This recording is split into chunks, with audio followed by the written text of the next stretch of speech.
kita akan membicarakan jenis-jenis struktur pemikul beban seismik, ya, beban gempa. Salah satunya momen frame kemarin yang kita bicarakan, ya. Nah, tapi yang lain ada. Oke, kita akan bicarakan di sini secara umum apa saja, ya, seismic force system, kemudian masing-masing dijelaskan nanti, ya. Apa itu yang disebut sebagai building frame system, apa itu moment resisting frame, ya, apa itu dual system. Dual system ada dua, tapi sama-sama kita sebut sebagai dual system. Ada cantilevered column system, dan yang terakhir, bagaimana kalau gabungan dari beberapa ini, gitu ya. Kita akan bicarakan di dual system integration. Itu gabungan dari salah dua atau tiga dari arah yang kita tinjau.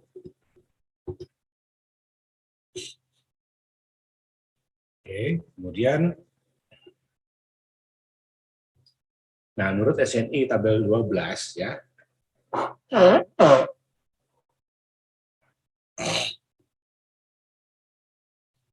sistem seismic force resisting system dibagi dalam beberapa 6 grup, ya. Yang satu adalah bearing wall, yang kedua adalah building frame system, moment resisting frame, dual system, sama cantilever column system. Kemudian masing-masing bagian ini akan dibagi lagi tergantung pada materialnya, ya. Jadi kalau kita lihat di tabel ini,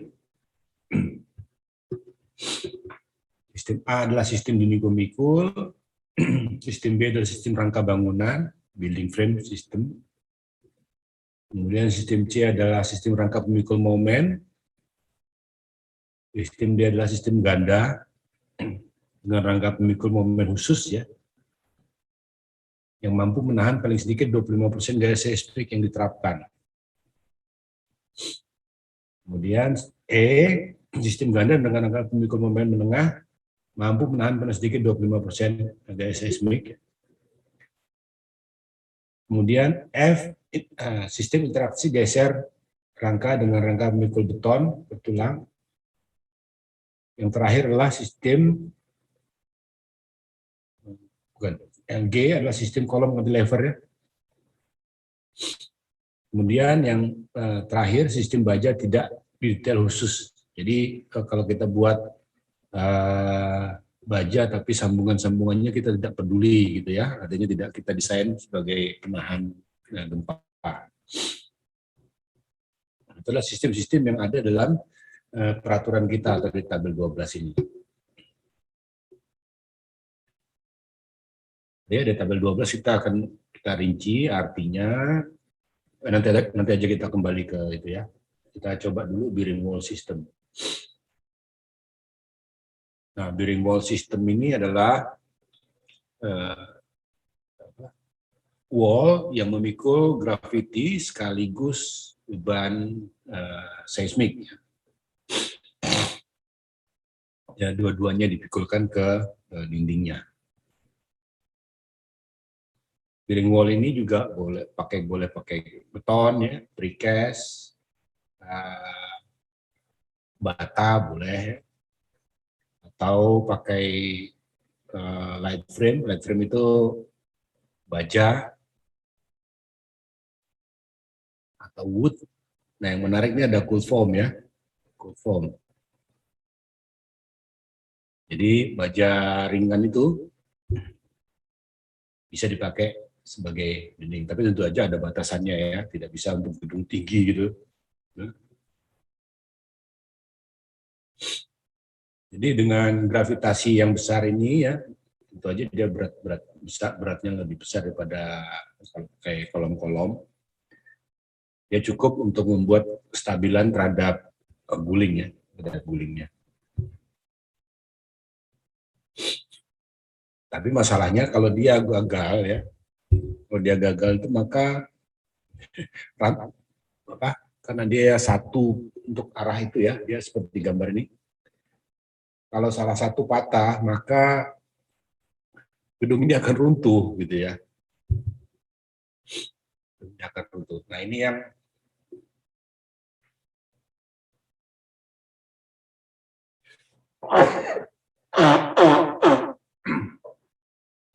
tapi ini bisa diatasi dengan adanya faktor rho ya, yang kita sudah singgung kemarin. Nanti akan kita singgung lagi waktu bicarakan gedung-gedung yang spesial, seperti bearing wall atau dual system. Nah, kemudian building frame system.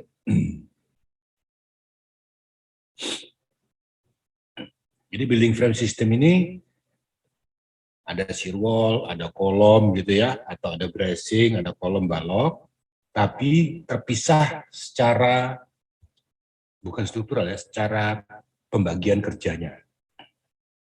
Ya. Jadi yang menahan beban gempa hanya shear wall-nya saja, ya, balok kolomnya tidak. Atau yang memikulnya adalah bracing-nya, kolom baloknya tidak. Nah, shear wall boleh pakai precast, boleh coret tempat, boleh composite ya.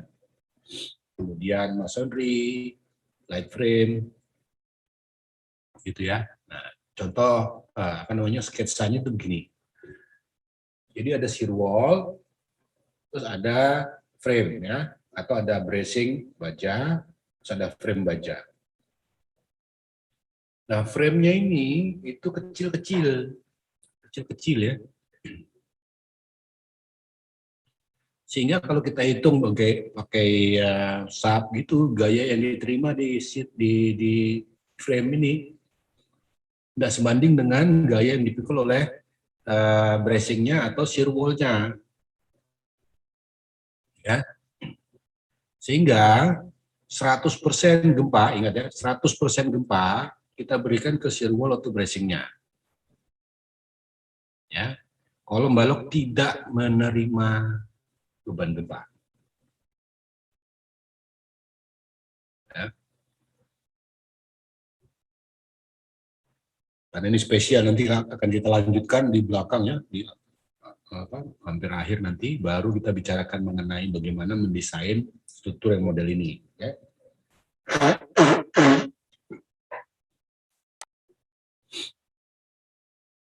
Oke, tadi ini adalah shear wall, kita sebut sebagai bearing wall karena dia ada vertikal, ada horizontalnya bekerja. Kedua, sekarang frame-nya dipasang tapi tidak memikul gempa. Ya.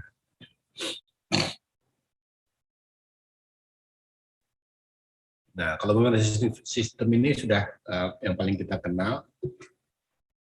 Jadi walaupun kolom balok itu lemes ya, kalau kena gempa dia masih bisa menerima gaya horizontal ya, akibat gempa atau angin atau apa, dengan memberi tekukan, memberi kelenturan, bukan kelenturan.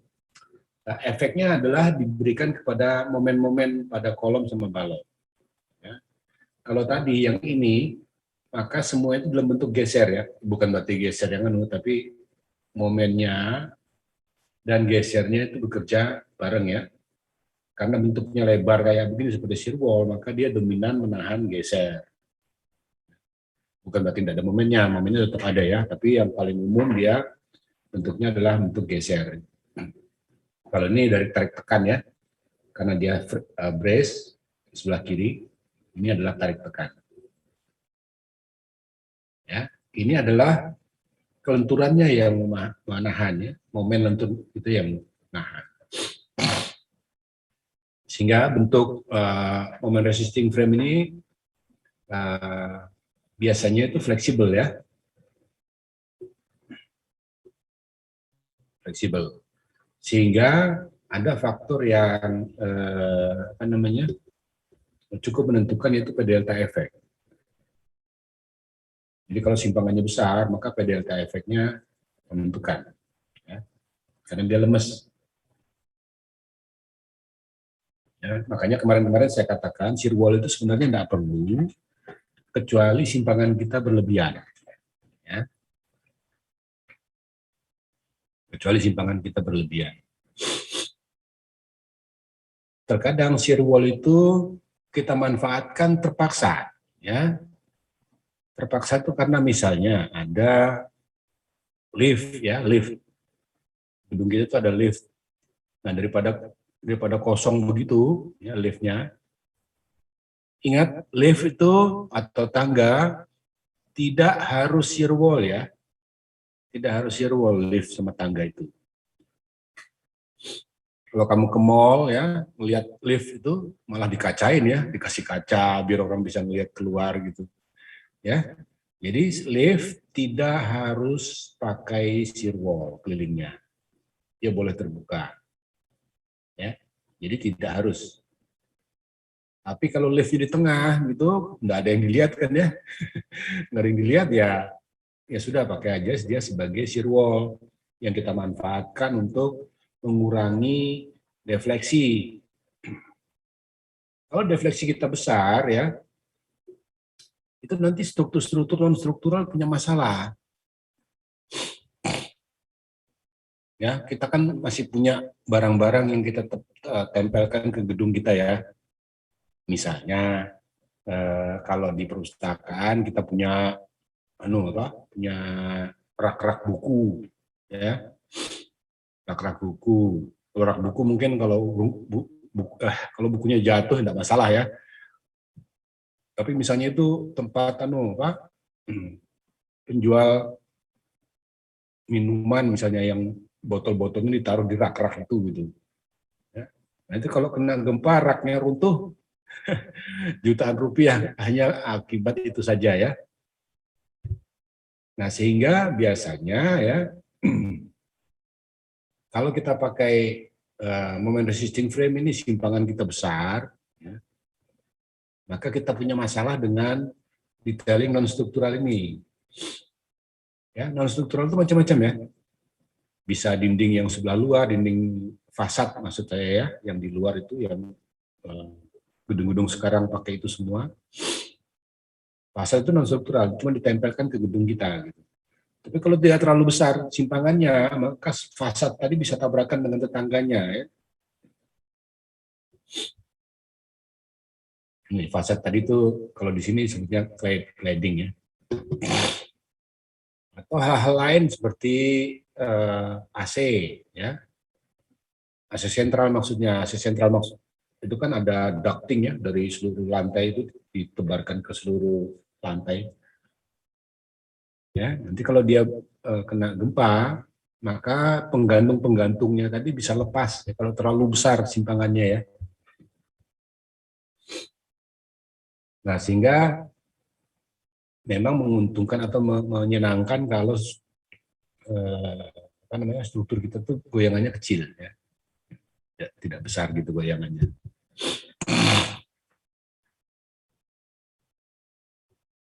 Tapi ini yang paling populer karena ini yang paling murah di tempat kita, apalagi kalau strukturnya misalnya sampai 5 lantai saja, ya, 5-6 lantai itu sebenarnya shear wall itu tidak diperlukan. Oke. Nah, kemudian bagaimana kalau kita mau manfaatkan keduanya? Ya namanya dual system, ya. Dual system. Yaitu shear wall sama frame-nya sama-sama memikul gempa. Ya. Tetapi ada syarat untuk jadi dual system ini. Syaratnya adalah shear wall harus memikul paling tidak 25% dari gaya gempa. Gaya gempa yang kita maksud di sini adalah gaya gempa dasar, ya. Gaya gempa yang bekerja di sebelah bawah. Jadi bukan momen. Kalau momen kita nanti mikir momen yang mana nanti, ya. Kolom atas, kolom bawah, balok atas, balok bawah, bukan itu, ya. Jadi yang kita sebut 25% ini adalah 25% dari base shear. Kalau contoh kemarin kan kita sudah ngitung base shear, ya. Base shear. Nah, base shear itu yang menjadi pilihan. Jadi minimum 25%. Jadi shear wall itu nggak boleh terlalu besar, nggak boleh terlalu kecil. Ini jadi susah ya. Susah. Kalau dia terlalu besar, nanti jadi frame system. Jadi kita sebenarnya nggak bisa milih. Ya, kita tuh nggak bisa milih sebenarnya ya. Saya teruskan dulu aja. Jadi dua sistem dengan intermediate minimum frame. Jadi kalau yang ini ya, frame-nya didesain apa? Special moment. Special moment itu nanti kita tulangi spesial juga ya, kita perhatikan deformasi yang dia bisa ikuti ya, seperti kemarin yang gambar R itu, dia harus bisa mengikuti sebesar itu ya. Mungkin kalau kemarin yang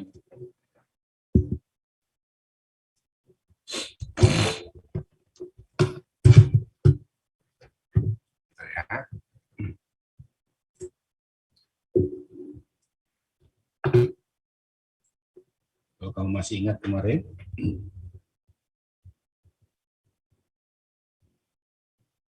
kita kan harus menghitung sampai sini ya. Sementara yang masuk ke dalam gempa itu kan VE, gitu ya. Ini aja yang kita hitung. Tapi dia harus sanggup berdeformasi sebesar ini ya. Ini adalah omega kali delta E kan ya. Dia harus sanggup menerima delta E, jangan lupa ya. Simpangan yang kita hitung, delta E. Jadi harus bisa berdeformasi sebesar omega kali delta E. Artinya apa? Artinya bahwa balok-balok kolom ini harus kita detailkan khusus ya. Kita sebut sebagai spesial moment frame. Ya. Nah, ada lagi struktur yang seperti itu, tapi frame-nya ini kita sebut intermediate, artinya dia tidak kita detailkan khusus ya. Tidak kita detailkan khusus. Nah, ini ya kalau kita gambarkan seperti yang tadi, ya. Nah, kalau yang tadi itu kita desain di sini, terus dia boleh berdeformasi sebesar itu gitu ya. Tapi untuk yang intermediate, gaya gempanya itu lebih besar di sini. Tapi dia berdeformasi juga sampai di sini gitu ya. Jadi delta E-nya untuk intermediate itu di sini. Ya. Ini VE per R-nya. Untuk yang ini tadi, nah,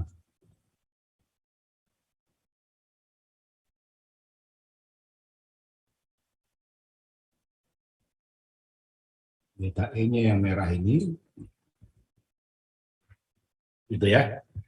Jadi gaya yang masuk ke gedung kita beda.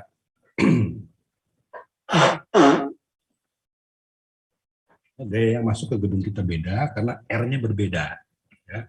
Kalau intermediate itu R-nya berbeda dengan yang full ductility ya. Nah, tapi karena ini sistemnya tetap dual sistem kita sebut, maka syarat 25% ini tetap harus dipenuhi. Ya. Dia harus 25% paling tidak. Gitu. Nah, biasanya kalau kamu lihat di TA-TA teman-teman kamu, angka 25% itu dipas-paskan. Shear wall-nya diatur-atur supaya dia 25% atau lebih. Ya, 25% atau lebih. Tapi sebenarnya bukan begitu ya.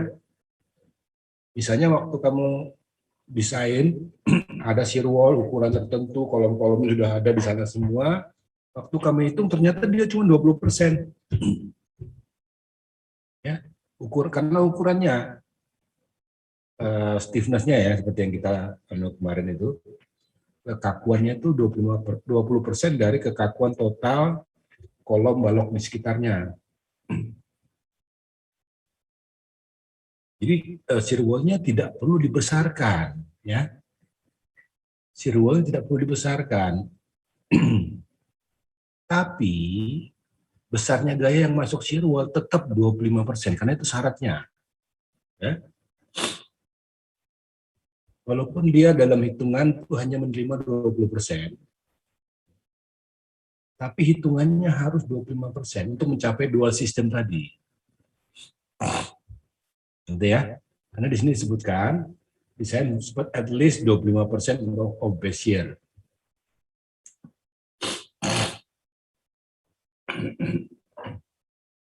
Nah, terus kalau tadi kita kan 20%, kita dalam hitungan kan 20%, kemudian kita tingkatkan menjadi 25% karena persyaratan dual system ini. Sedangkan kolom sama baloknya kan menerima 80%. Ya. Gitu ya. 80%. Jadi kalau 80% kita tambahkan dengan 25% dalam hitungan kita, berarti kan 105%. Ya. Jadi lebih besar daripada yang kita inginkan dari struktur. Gitu ya. Apakah boleh gitu? Boleh, karena kita ngitung lebih besar atau kita ngitung dari sisi lebih aman, ya, lebih aman. Jadi tidak perlu, sekali lagi tidak perlu diperbesar shear wall-nya ya. Tapi kita boros, hitungan kita boros. Gitu ya.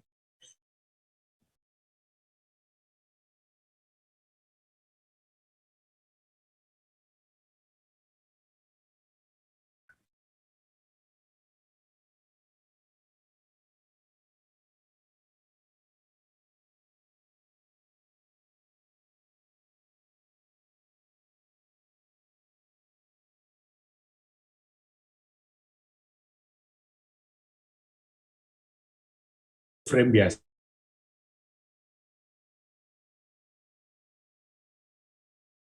Nah ini kan kalau kita kan kategori kemarin itu ini adalah kategori di mana soft story kan ya, soft story. Ini sebenarnya dihindari ya. Tapi di sini diperkenankan menggunakan sistem ini. Ingat ya, diperkenankan menggunakan sistem ini.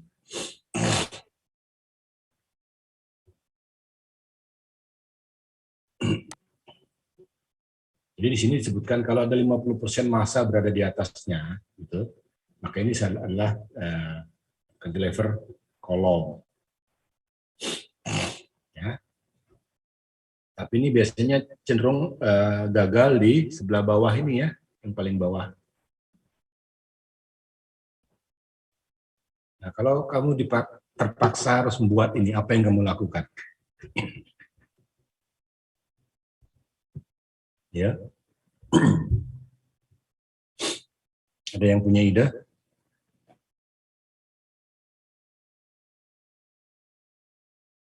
Mas Noel? Gimana Mas Noel? Oh, mohon maaf Pak, tadi pertanyaannya apa Pak? Mohon maaf ya Pak. Ini kan secara struktur kan dilarang ya, bukan dilarang, dihindari, di mana di bawah itu kan soft story. Ya, di atasnya bearing wall. Tapi bila kita tidak bisa menghindari, kita harus bangun ini. Nah, apa yang kamu lakukan supaya sistem kita aman?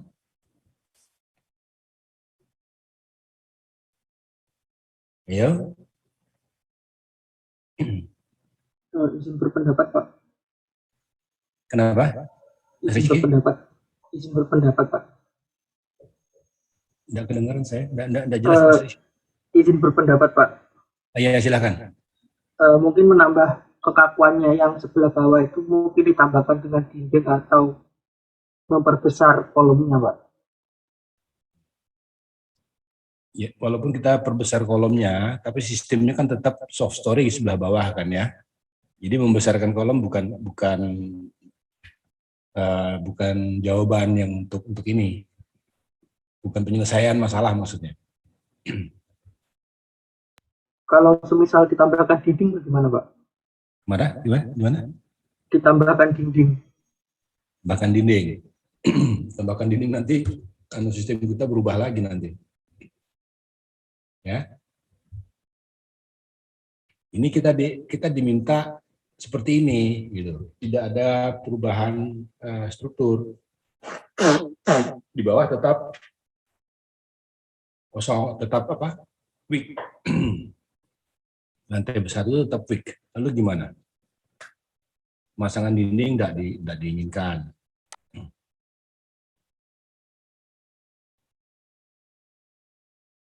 Ayo. Sebenarnya sudah ada clue-nya di atas tadi sudah ada. Kita bicarakan kemarin-kemarin juga sudah ada clue-nya. Ayo, ayo.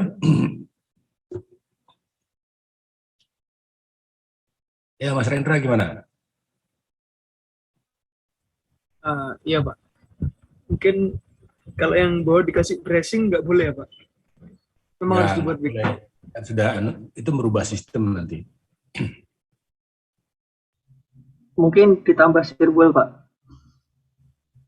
Itu merubah sistem. Kan jadi sirwall nanti semua ke atas ke bawah kan.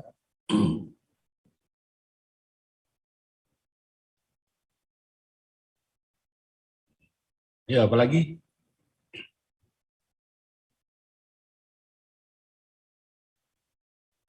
Ada lagi? Ada yang punya ide? Mas Kevin, ada yang punya ide, Kevin?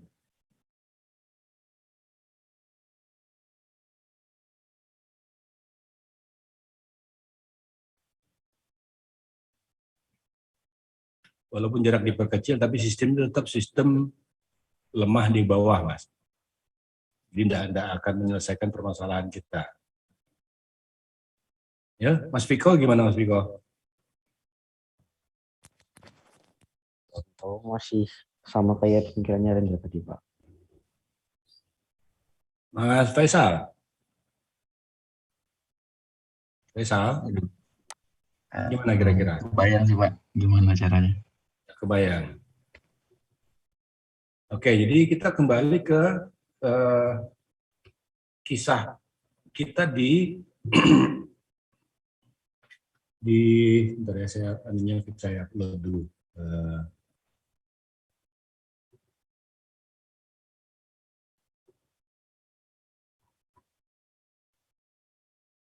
Nah ini. Jadi kalau kita terpaksa, ya, terpaksa di mana di sistem kita itu nanti tidak bisa kita tangani deformasinya ini. Kita kan harus menangani deformasi ini sebenarnya ya. Kita desainnya yang biru ya, kemudian yang merah itu adalah kemampuan struktur kita untuk berdeformasi. Ya, kita tahu deformasi bisa besar bila kok baloknya yang nahan ya, yang berdeformasi. Nah, sekarang yang berdeformasi di situ struktur kita yang tadi itu adalah kolomnya. Ya. Karena dia di sebelah bawah, kalau sebelah atas kan kaku ya, jadi kalau kena gempa dia hanya kolomnya saja yang bisa berdeformasi. Gitu ya. Nah, kalau kita melihat ini, berarti satu-satunya jalan yang mungkin itu adalah bila kita mendesain itu sampai di sini.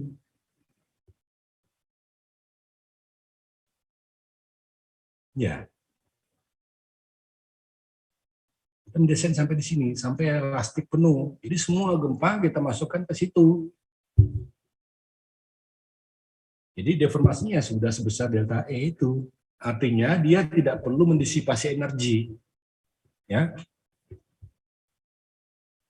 Dia tidak perlu mendisipasi energi. Ya sudah, pokoknya kita desain elastik, udah. Jadi bisa kamu lihat kalau struktur kayak tadi, yang kolomnya di sebelah bawah, terus yang atas bearing wall tadi, itu tidak menyenangkan bagi duit. Mahal ya, jadi seluruh struktur kita bebankan gaya gempanya. Sedangkan struktur yang lain boleh sampai 1/8 gaya gempa, ingat ya. 8 kali lebih besar gaya gempa kita. Ya. Nah ini yang jadi kenapa orang tidak suka kalau kolomnya yang di bawah itu lemes ya, struktur atasnya kaku. Artinya mahal. Jadi kalau bisa ya hindari ya, jangan ada begitu. Tapi kalau tidak ada ya terpaksa, kamu harus sampaikan ke owner ya, sampaikan pemilik. Nanti kalau kamu desain kayak begitu, ini struktur itu mahal gitu, bukan tidak bisa tapi mahal, gitu ya. Nanti arsiteknya juga harus disampaikan. Jangan cuma gambar doang, sistem strukturnya gimana gitu ya. Sehingga kamu nanti harus mendampingi arsitek agar mereka gambar tidak ngawur ya. Jadi usahakan yang ini tidak boleh ya. Tapi kalau ada, resikonya mahal. Bukan tidak boleh ya, resikonya mahal. Oke. Nah, bagaimana bila kita punya struktur gabungan? Ya. Di pasal 722 dan 723 DSNI kita itu mencatat ya, kita boleh menggabungkan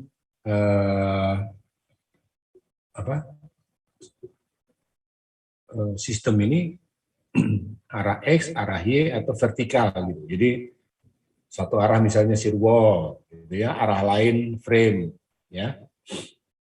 Yang di bawah shear wall, yang di atas frame biasa, gitu boleh. Ya, gabungan gitu boleh, baik ke arah vertikal maupun ke arah horizontal.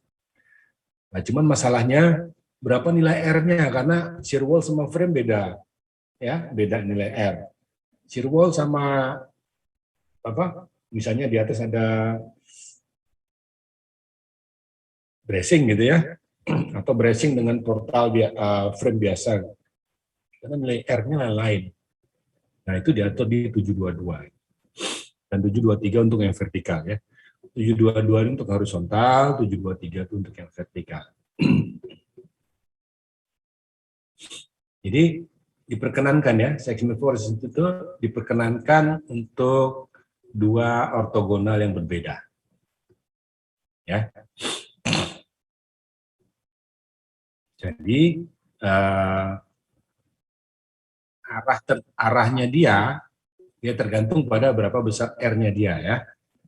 Jadi misalnya arah X adalah shear wall, maka R, V, dan CD-nya pakai shear wall. Ya. Kemudian arah Y pakai frame. Ya, frame. Maka untuk arah Y, R, V0 sama CD-nya pakai frame. Gitu ya. Nah, bagaimana kalau satu arah misalnya X itu ada dua sistem gitu ya. Ada shear wall juga ada frame gitu. Ya, ada shear wall juga ada frame. Maka dipilih yang terkecil. Ya, nilai R-nya maksudnya. Jadi gaya gempanya kita cari yang terbesar di antara dua itu. Seperti kita tahu kalau R itu kan pembagi gaya gempa ya. Ya, VE per R. Nah, kalau R-nya besar, berarti gaya yang masuk di struktur kita lebih kecil ya. Kalau R-nya kecil, gaya gempa yang masuk ke struktur kita besar. Kalau dilihat dari bidang itu ada dua sistem, satu misalnya pakai frame, satu lagi pakai shear wall, gitu ya. Satu bidang nih, satu arah. Maka pilih yang paling kecil, R-nya ya, sehingga gempa kita lebih besar masuknya. Ya, gempa terbesar antara dua sistem itu. Itu adalah kalau dia yang satu arah ya, cari R yang terbesar. Jadi R yang terkecil maksudnya ya, supaya kalau dalam bahasa kita yang menentukan, nilai R yang menentukan. Nah, ini contohnya. Ini kalau satu arah ya, satu arah ada shear wall, ada frame, special frame. Jadi kalau kita lihat dalam SNI kita, ini ya, nanti kamu cek ya, dinding itu 5, Ya, kalau frame kita kan bisa 8 ya.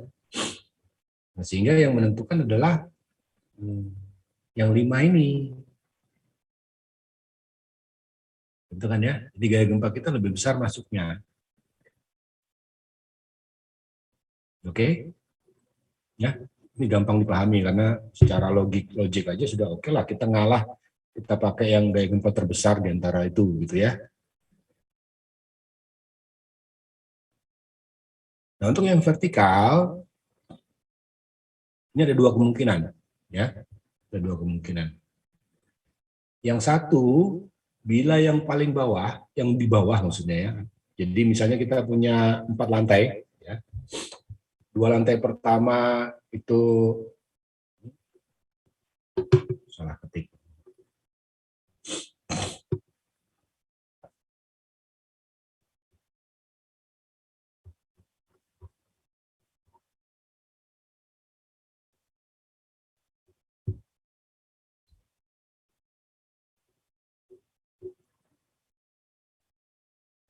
Bentar ya. Nanti saya kelupaan. Oke, sudah benar. Jadi kalau misalnya kita punya 4 lantai, ya, di bawah itu punya R yang lebih kecil, ya. Misalnya di bawah itu pakai bracing, ya, di atas pakai frame. Kalau bracing kan paling tinggi 6 atau 7 ya, 7 lah katakan.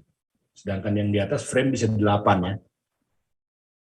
R-nya. Jadi kalau kita lihat dari tabel 21 tadi, maka ya, bisa kita hitung sendiri-sendiri. Ya. Yang di atas kita hitung pakai R yang besar, 8, di bawah hitung pakai R kecil, yang 7 atau 6. Ya. Tetapi gaya yang jatuh ke sebelah bawah, ya, tadi kan di atas, yang di bawah, katakanlah 6 ya, di atas 8. Ya.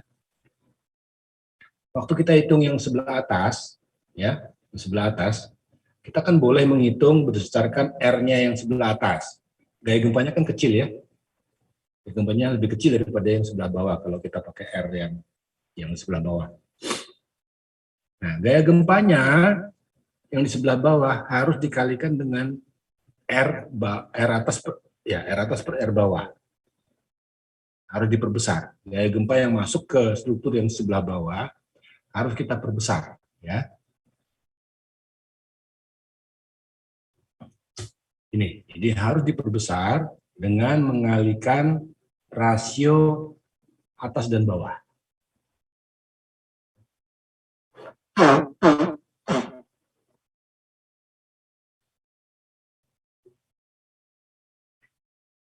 Gitu ya. Jadi gaya gempa yang bekerja di sebelah bawah, yang saya maksud bawah tadi adalah yang 2 lantai pertama tadi ya. Lantai 3, 4 tadi kan sudah kita sebut sebagai nilai R-nya 8. Ya. Yang bawah itu nilainya katakanlah 6. Maka gaya gempa yang masuk ke sistem bawah itu adalah 8/6 kali gaya yang bekerja di sebelah atasnya. Ya. Tapi bila terbalik, ya, misalnya frame di bawah, 2 frame di bawah, itu kan 8 nilai R-nya ya. Sedangkan shear wall itu di lantai 3, 4. Saya juga nggak tahu kenapa begitu. Kenapa shear wall-nya di atas gitu kan ya. Tapi ya nggak apa-apa lah, misalnya ya. Misalnya frame di bawah itu nilainya 2 lantai pertama nilainya 8, terus yang di atas nilai R-nya 6. Ya. Nilainya 6. Nah, kalau sistem ini yang dipakai, di bawah itu R-nya besar, maka faktor yang kita pakai itu R menyeluruh yang kita pakai yang paling atas.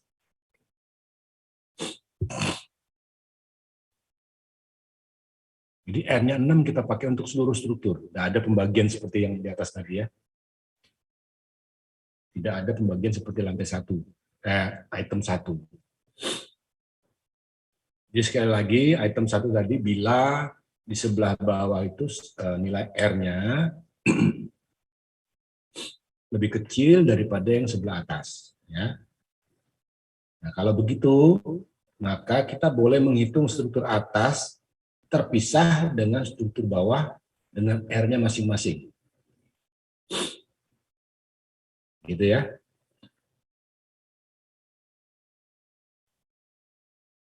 Tapi kalau terbalik, seperti item 2, di mana yang sebelah bawah itu R-nya lebih besar daripada yang atas, gitu, maka kita tidak boleh memisah seperti item 1. Ya. Jadi kita pakai adalah R yang terkecil untuk menghitung seluruh struktur. Ini masukkan item 2 ini ya.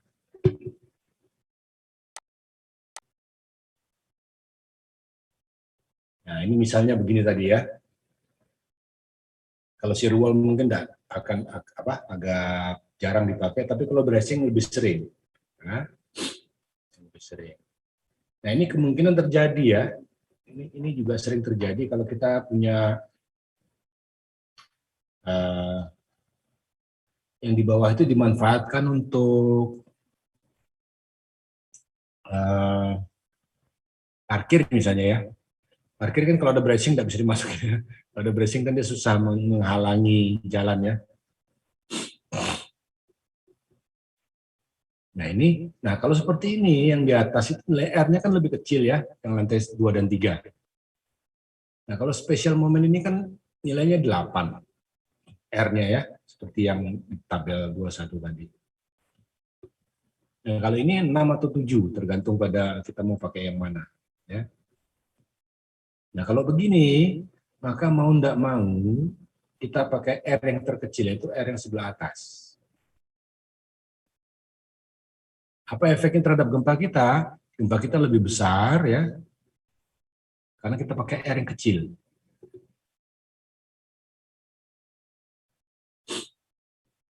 Ya, gitu ya.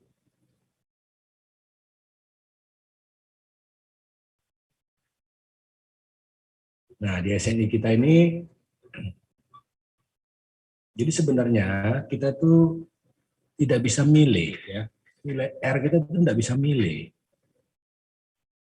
Ya, jadi ini sudah ditetapkan oleh SNI ini. Kalau dinding penumpu, ini misalnya rumah biasa gitu ya, rumah biasa itu termasuk dinding penumpu. Yang shear wall-nya atau ya dindingnya itu dominan aksial saja gitu ya. Ini beton polos, ya, beton pracetak menengah itu boleh. Dinding beton bertulang khusus itu cuma 5 dia. Dinding geser batu ringan polos 2 ya. Polos biasa 1,5. Ya, jadi kita tidak bisa terlalu punya dinding tapi desainnya R-nya 8 gitu ya, tidak bisa karena dinding tadi tidak bisa mengikuti deformasi yang kita inginkan ya.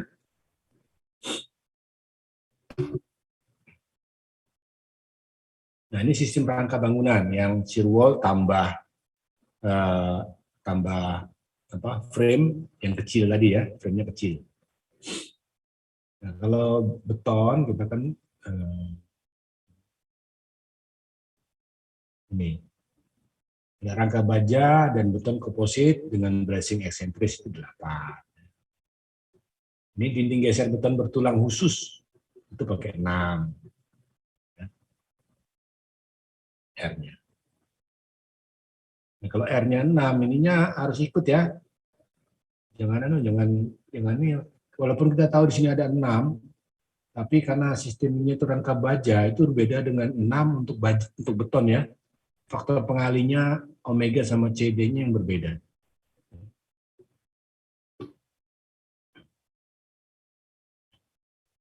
Itu rangka bangunan. Nah, kalau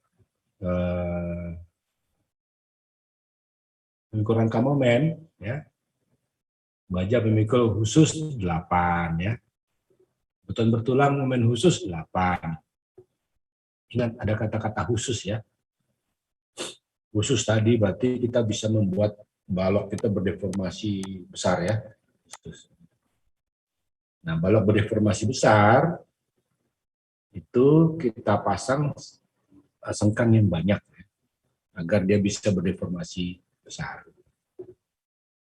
Tapi kalau momen menengah itu 4,5. 4,5.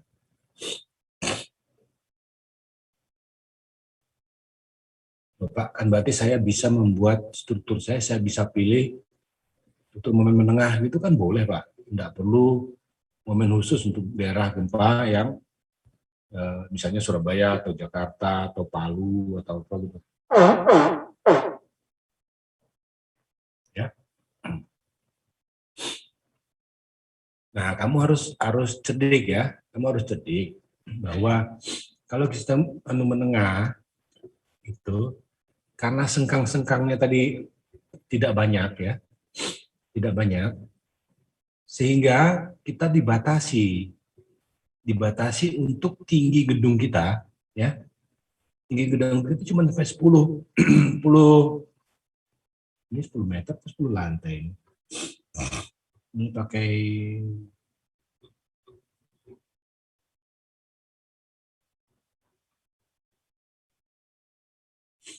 jadi kita hanya diperkenankan sampai 10 meter saja ya untuk daerah E, untuk gempa daerah E.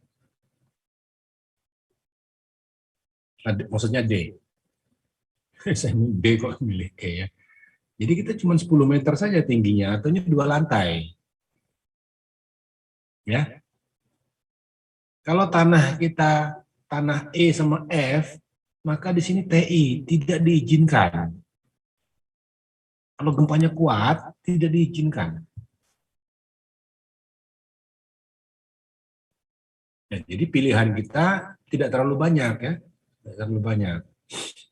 Jadi kalau struktur tanah kita tanah D, kita masih boleh lah ya pakai itu, tapi cuma sampai 10 lantai, 10 meter lantai.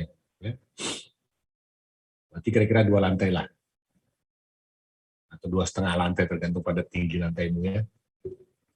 Tapi kalau tanahmu E, kategori desain bukan tanah ya, kategori desain seismikmu E, yang tidak boleh pakai menengah ini, karena sengkangnya kurang atau deformasinya nanti tidak bisa mengikuti yang kita inginkan seperti mengikuti sampai dengan deformasi elastik. Gitu ya. Jadi biasanya ini akan menentukan sistem struktur kita, gitu ya. Jadi jenis tanah dan rangka pemikul itu mengikuti apa yang ada di tabel ini. Jadi kita tidak boleh milih bebas gitu ya, tidak boleh ya. Jadi sudah tersusun di sini. Nah, kalau sistem ganda juga gitu ya. Sistem ganda misalnya dinding beton bertulang biasa gitu ya. Itu ininya 6, 5, tapi untuk di daerah gempa kuat itu tidak diperkenankan untuk dinding biasa.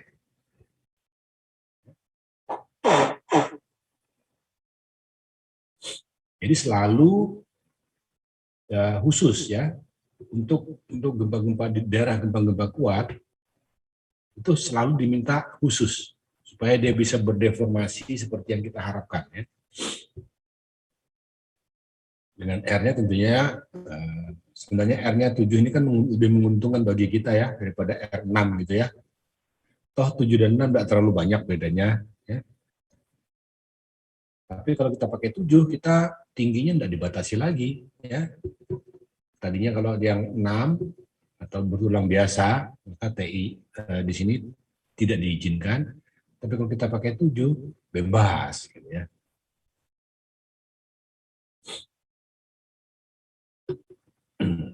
Oke. Nah, ini juga ada. Kemudian yang cantilever tadi sudah kita bicarakan. Jadi sistem kolom cantilever coba dilihat di sini ya. Yang khusus saja itu cuma 2,5 ini ininya ya. R-nya. Ya. Kalau biasa 1,5, beton pemikul momen khusus 2,5, ya. Dan lihat di sini yang G ini selalu dibatasi dengan tingginya ini ya. Tingginya selalu dibatasi ini, maksimum 10 meter. Ya, apa namanya, struktur 2 lantai atau rumah atau ruko gitu ya. Ruko 3 lantai aja udah nggak boleh nih. Ya, ruko 3 lantai aja nggak boleh. Padahal kalau kita lihat ruko-ruko yang ada yang 3 lantai itu yang di bawah kan kosong gitu ya. Kan biasanya ruko itu yang sebelah bawah kan pintunya pintu geser yang buka lebar semua gitu kan ya. Padahal di atas itu rumah.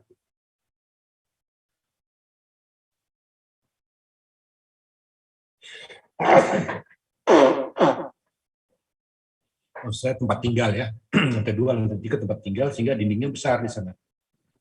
Ya harusnya enggak boleh.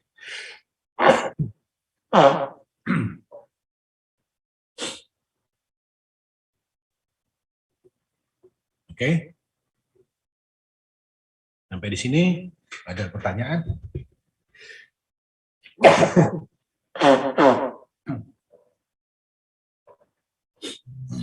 Permisi Pak, Ya, gimana? izin bertanya Pak. Shear wall itu kan gunanya untuk menahan beban geser ya Pak. Nah, Ya, beban gesernya itu berarti berasal dari gempa itu sendiri ya Pak. iya, ya. Jadi kalau kita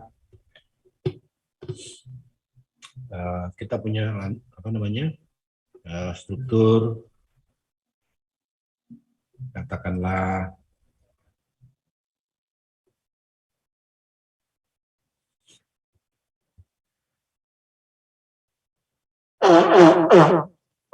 empat lantai kayak begini ya. Nah, akan ada gaya gempa, Mas. Ya, gaya gempa yang kita sudah hitung, kita temukan ke setiap lantai ya. Nah, ini kalau kita gambar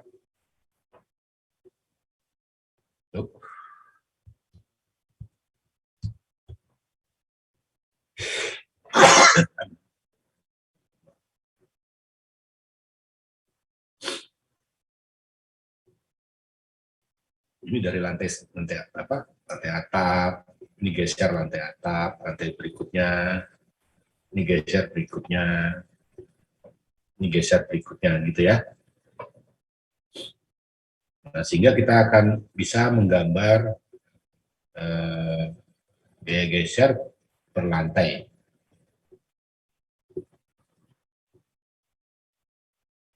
Nah, yang kamu maksud tadi, yang di atas sekali, gaya gesernya itu segini, yang paling atas ya. Yang di lantai 2, maka gaya gesernya itu yang lantai atas plus lantai itunya, lantai di situ ya. Yang paling bawah tentu aja jumlahan semuanya di gaya geser ini. Jangan lupa kita juga punya momen ya. Nanti momennya misalnya ini ya, momen. Gambar yang biru aja lah momennya. Satuannya lain ini ya, antara biru sama merah satuannya lain. Momen tentunya Newton atau kilonewton meter, kalau geser cuma kilonewton saja. Jadi shear wall itu menerima geser, tapi jangan lupa dia juga menerima momen. Ya. Emang dia predominan menahan geser itu lebih bagus daripada kolom ya. Kolom kan penampangnya kecil ya, kolom itu, sedang dia penampangnya besar gitu. Jadi lebih bagus dia menahan geser. Momennya juga jadi lebih bagus karena dia lebar gitu ya, inersianya besar, maka dia tak menahan momen juga cukup besar daripada kolom. Gitu Mas, memang benar dia menerima namanya juga shear wall ya, shear wall. Tapi jangan dianggap bahwa dia menerima shear saja, ya dia selalu juga menerima momen. Gitu ya? Iya Pak, itu untuk pemasangannya itu cuma salah satu sisi, apa dua sisi, apa di seluruh sisi gedungnya Pak? Nah itu terserah kamu nanti, atau tepatnya terserah arsitek ya. Tapi jangan pernah membuat itu tidak seimbang kiri kanan, Mas.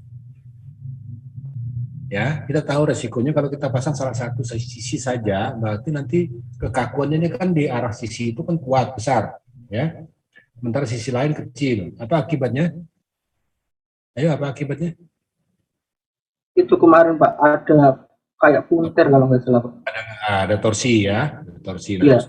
susah mengatasinya, Mas. Jadi kalau bisa, kalau ada sebelah kanan, sebelah kiri juga dipasang gitu ya. Jadi kalau ada di utara, maka utara selatan juga dipasang. Atau kalau enggak bisa begitu, kumpulkan di tengah. Ya. Gitu ya, kumpulkan di tengah. Tapi seperti yang saya katakan kemarin, aturannya jelas ya. Jadi artinya kita boleh memasang suatu shear wall yang menyebabkan torsi, tapi jangan besar-besar torsinya ya. Kalau torsinya besar, maka desain kita ulang. Jadi, yang kemarin yang kita anukan nilai AX itu ya, kan AX-nya dibatasi 3, Mas. 3. Kalau lebih besar daripada 3, dianggap struktur kita itu terlalu apa? Torsinya terlalu besar.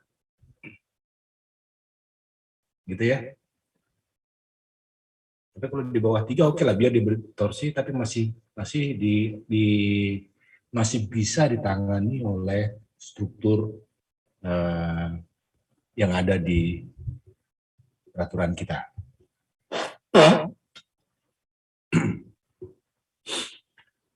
Jadi misalnya nanti suatu saat kamu desain ternyata AX-nya itu 4. Misalnya gitu ya, AX-nya 4. Arsiteknya bertahan minta begitu, enggak boleh lain, harus itu. Maka peraturan kita tidak bisa menerimanya. Loh, terus kalau peraturan kita tidak bisa menerima kan enggak ada, maksudnya tidak termasuk dalam kategori desain yang ada dalam peraturan kita. Ya.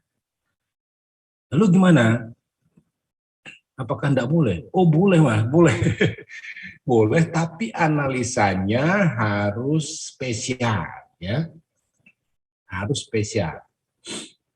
Di peraturan kita, kalau yang tidak termasuk kategori yang standar, itu maka analisanya harus non-linear, time history analysis. Jadi analisanya yang harus super hebat gitu ya. Nggak bisa lagi pakai respons yang kita ambil dari RSA-nya sih itu, nggak bisa begitu. Itu sudah terlalu yang standar boleh, tapi kalau yang non standar itu nggak boleh. Jadi masih boleh ya. Jadi kalau ada struktur-struktur yang aneh-aneh itu masih boleh ya. Tapi analisisnya harus yang super hebat ya. Harus non-linear semua gitu. Ya mudah-mudahan menjawab Mas Rizky ya. Ada yang lain? Sudah Yang Pak. lain? Izin bertanya lagi Pak. Mengenai yang kasus yang Bapak berikan tadi Pak, yang bangunan yang tidak boleh diubah strukturnya itu Pak. Ya yang tadi itu ya. Nah, terus gimana? Iya.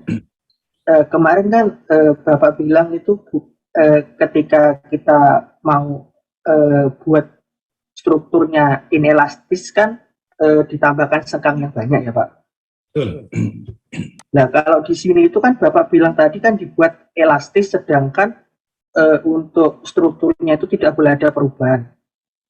Nah mungkin di situ itu kalau strukturnya tidak boleh diubah itu yang mungkin bisa kita lakukan itu seperti apa Pak? Agar membuat yang bagian bawah itu menjadi elastis. Ya kita hitungnya elastik Mas. Kita hitungnya elastik.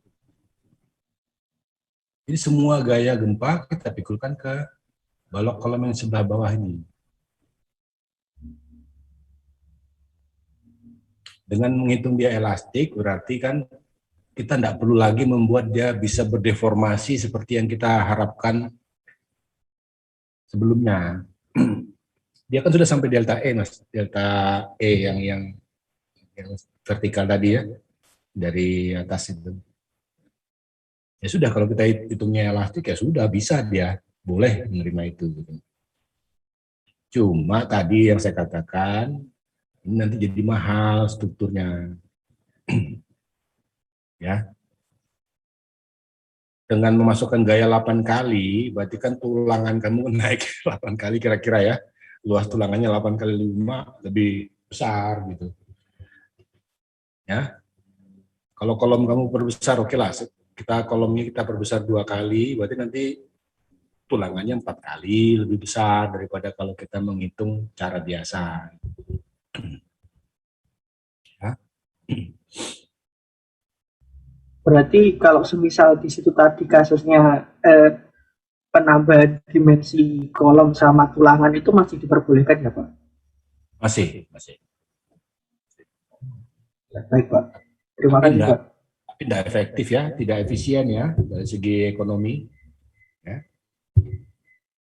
Sehingga untuk gempa, makanya di peraturan kita hanya boleh untuk 10 meter Mas. Ya. Lebih dari itu tidak diperkenankan. Gitu ya. Baik Pak, terima kasih Pak. Oke, ada pertanyaan lagi?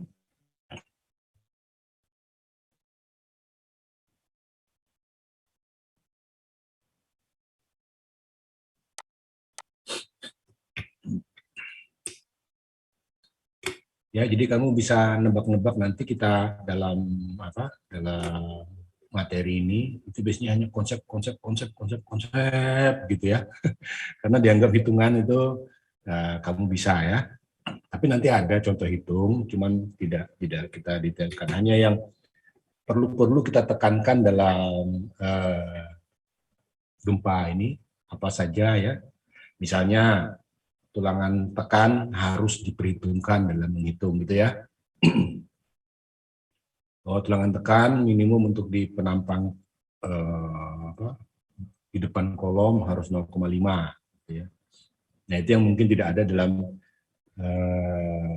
hitungan kamu sebelumnya yang pakai elemen beton itu ya. Artinya tidak ada keharusan. Di elemen beton kan tidak ada keharusan delta kan. Tulangan rangkap itu tidak ada keharusan. Tapi di sini harus. Gitu ya. Nah, itu nanti akan kita tekankan. Ada beberapa lagi bahwa di momen di penampang ini paling tidak harus seperempat dari momen maksimum sebelahnya gitu. Nah, itu yang akan kita tekankan. Tapi menghitungnya tidak ya. Menghitungnya sudah dianggap bisa kamu di elemen beton. Oke. Jadi makanya saya sarankan baca peraturan ya. Baca, bolak-balik baca. Karena kamu baca pertama lupa, habis 2 hari kemudian lupa gitu ya. Baca lagi gitu ya. Baca lagi gitu. Ya tentu saja untuk karena ini yang bagian gempa, ya kamu bacanya yang bagian gempa ya. Tahu bab berapa untuk gempa di peraturan kita? Loh? Ayo 1726 untuk gempa khusus ini kan ya. Di bab berapa yang biasanya kita pakai?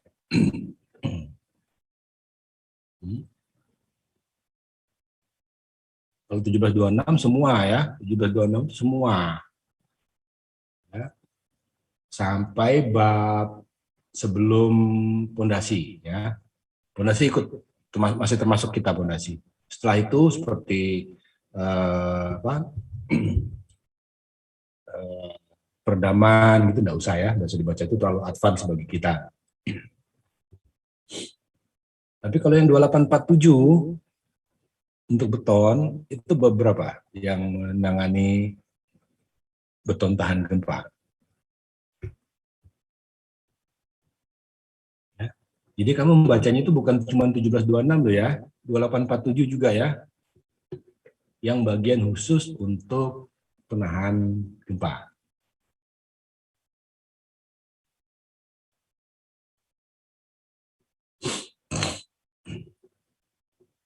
Ya, baca ya. Baca terus.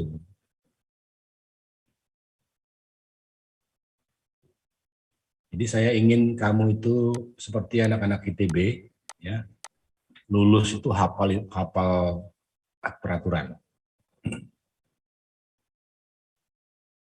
Jadi kalau ada debat misalnya, kenapa kamu pasang begitu? Nah itu kan sesuai dengan SNI, ini, gitu ya. Jadi tajam sekali dalam hal debat. Apa anunya? Ya membaca. Rasanya cuma satu, baca aja. Tidak ada yang lain. Ya. Jadi jangan di peraturan kamu jangan kamu taruh begitu aja, harus kamu baca.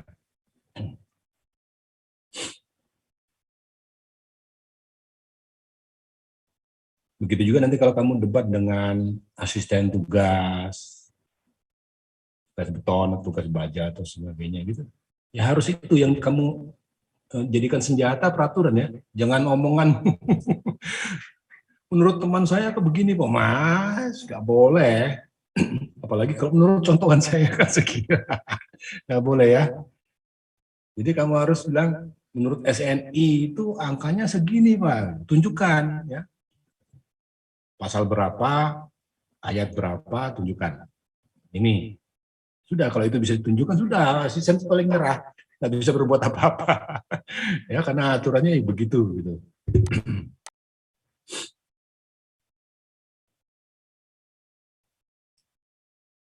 Oke, ada pertanyaan lain?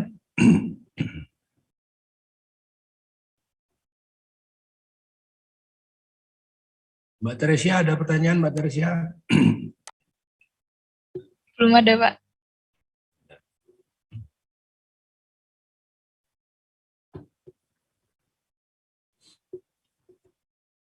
Oke, kalau tidak ada, kita akhiri.